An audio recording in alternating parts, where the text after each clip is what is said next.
In this lesson, I'm going to walk you through a whole bunch of Adobe After Effects compositions, or comps as they're called.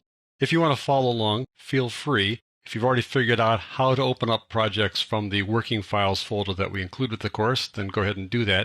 If you haven't figured that out yet, I'm going to explain how to do that in the next lesson. Nevertheless, this is how we can open it up from here. We go to the working files folder, open up the After Effects projects folder, and then double click on 0102 Overview.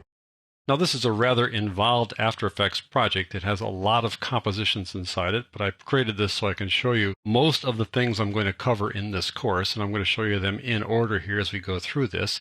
What we have here is a bunch of compositions in the project panel. You can tell they're compositions because of this icon here. That's the composition icon. And those compositions show up down here in the timeline panel as tabs. If I scroll through here, you can see how many we have. I also have a few extra compositions that are sort of composition inside compositions. They're called nested comps, and I've got them tucked away here, but you'll discover them later as I go through these compositions. And then I've got some assets here as well, some video files, Photoshop files, Illustrator files, things like that. So let's take a look at the first comp here. I call it Fish and Bubbles, and this came from an Adobe Illustrator file. I'll show you that file here. Scrolling down a bit, there's the Fish and Bubbles layers. And then the various layers here, the fish, the seaweed, water, and a bunch of little bubbles. They're all part of an Illustrator file that I imported as a composition. So it came into After Effects with all these layers, and then I duplicated a few layers. I added a few more layers of the algae and stretched them out a little bit and moved them back and forth in this apparent 3D space, but it's really not 3D space. I just changed the layer order here so that I can have some things in the back and some things in the front. And then I animated things. I animated the seaweed, then I brought the fish in, and I animated some bubbles. Let's just kind of drag through here, and you'll see what I'm talking about. Here comes the fish in front of the algae in the back, and behind the algae in front, like that, and then out pop some bubbles, and they'll float up to the surface, and then the fish swims off. Notice how the scale changes and the motion through the scene changes. These are all very simple things to make inside After Effects, and I'll explain all this stuff pretty early on in the course. Let's move on here to text animation. One of the great strengths of After Effects is that you can animate text on a per character or per word basis. So here are a few examples. Just animate this word, bring this word in like this. And as you see these, you're probably going to go, I've seen this stuff on TV and advertisements, and they were probably made in After Effects. Here you go. Notice how we can change not only the animation, but we can change the text, different color text, different borders around here that are called strokes, like that, different fonts like so. Animate that off. You can also animate in what's called per character 3D space. I've got 4 sets of per character 3D down here. I've added a light here and a background so you can get a better look at the 3D look. If we bring these guys in, you can see they're throwing a shadow on the background there. There's some per character 3D animation there. Here's some more like that. Like so. Notice how it's coming on like that. Now we'll make this one dissolve off there, or fall off basically. There we go. That's animation by character. I saved the per character 3D animation for later in the course when I cover 3D, so I'm showing you this one a little bit out of order. Move on to shapes. You can create all kinds of shapes. This is a little star that I twisted a bit, but then you can animate these things over time like so. You can add extra copies of it, spin them around, change the color, change the stroke color like that. And then what you can do is you can take something like this and then ask After Effects to brainstorm it. Look at the keyframes, look at the properties, and come up with some instances and then pick one that you like. So this is Brainstorm's version of that same thing you just saw moments ago. Pretty wild. Going down a little bit farther here.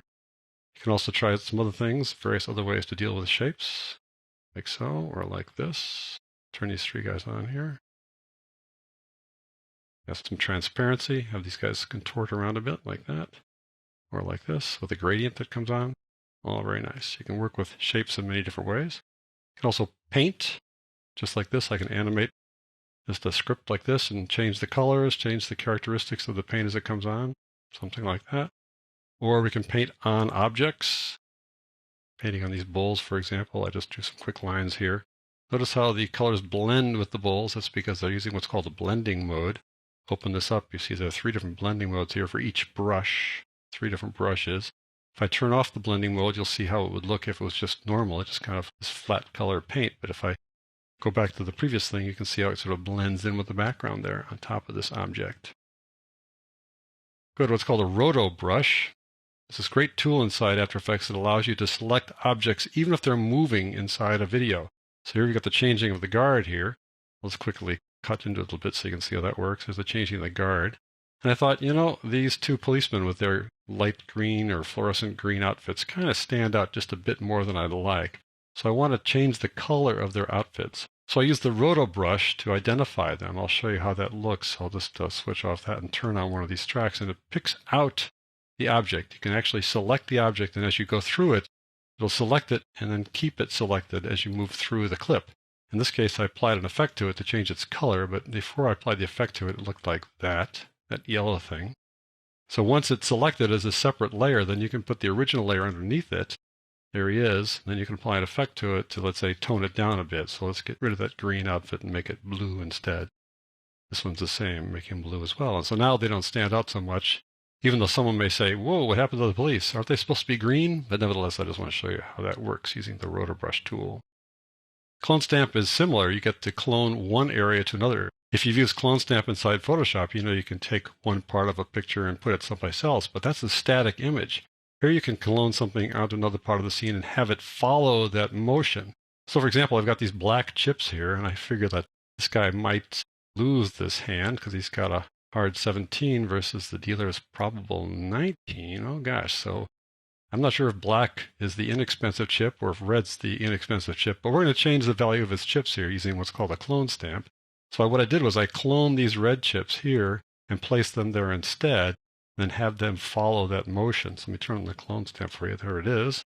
I've got red chips there instead, and notice how they stick there. They follow the action, also change size as the camera pulls back. And notice how this person's hands covers up these red chips, but this red chip still shows up here because I cloned a single image of that and put it over here. So you can do clone stamps that actually follow action here inside After Effects. Masks are also useful for covering up parts of an area or highlighting parts of an area. Here you've got this lovely video of this girl blowing bubbles. Here you go, this video provided by Digital Juice, as was that gambling video in the previous one. Thanks to those folks for providing these clips for us. What I want to do is I want to put a little vignette there, like this. Just a little vignette just to kind of focus your attention at the center of the screen. Well, I did that using what's called a mask. If I click on this, there's the mask that I created there. I created this using a shape tool, the ellipse tool. Then I just kind of darken the area a little bit. I'll just show you that in isolation. I just darken this area a little bit to kind of just give it a little bit of a vignette. So I used a mask to create that vignette. I also used a mask down below here with this video clip of this tennis. Let me click away here so you don't see that other one.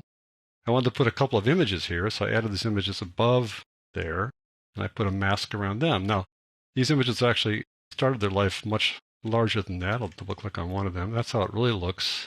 This is how it looks here inside the composition. That's because I put a mask on it. I could have cropped it, but a mask lets you have rounded corners and things like that, whereas a crop is rectangular. So I use a mask to kind of have a nice rounded corner to these guys, and plus added a bevel to it as well. So there are multiple uses for masks, and these are just two of many. The puppet tool lets you animate a static object like this. So here, this puppet looks like it's articulated, but in fact, in this case, it's not. It's just one image. There aren't articulated joints here. I do use articulated joints later when I talk about using parenting, but here it's just this little guy all by himself without any articulated joints. Now I want to move his legs and his arms. I use the thing called the puppet tool. If I click on this, I click on the puppet tool up here, you'll see all these little points that I use to animate him. And here's how he looks when you pull him through the animation, just walking along. And at the knees, things like that, and move his whole body across the scene. You can also apply this kind of animation to objects, not just the things that look like they might be animated, like a puppet character might be animated, but we use the puppet for that example here. After Effects is just chock-a-block with effects. And if I go over here to Effects and Presets and scroll down through them, you'll see all the effect categories. And inside the categories are just tons and tons of effects. If you go over here, Noise and Grain, for example, just be a whole bunch of effects inside that category. So I'm going to devote a fair amount of time to talking about effects.